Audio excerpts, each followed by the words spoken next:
Last week, the U.S. Senate passed S. 1867 by a near unanimous vote of 93-7.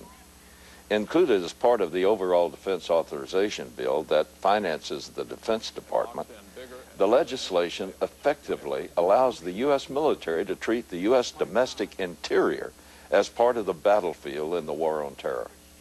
That provision essentially repeals the constitutional prohibition against using U.S. troops as part of domestic law enforcement. Moreover, it will permit the military to indefinitely detain U.S. citizens suspected for having ties to terror. This means Americans could be declared domestic terrorists and thrown into a military brig with no recourse whatsoever. As a matter of fact, in England, just this last week, those who were part of the Occupy London protest have been declared terrorists. Now, if that can be done in England, they could just as well declare Occupy Wall Street protesters as terrorists. And there's no telling where things like this can end.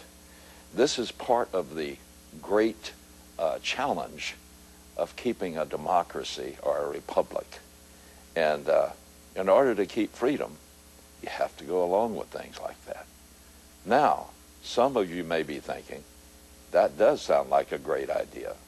After all, one of the prime weapons that Islamic terrorists use against the United States is America's tradition of domestic liberty and freedom of movement. You may be saying, go after those terrorists, wherever they may be found. But not so fast. We all want to defend our nation against deadly terrorists, but here's the problem with Senate Bill S. 1867. It allows the White House to define who is a terrorist.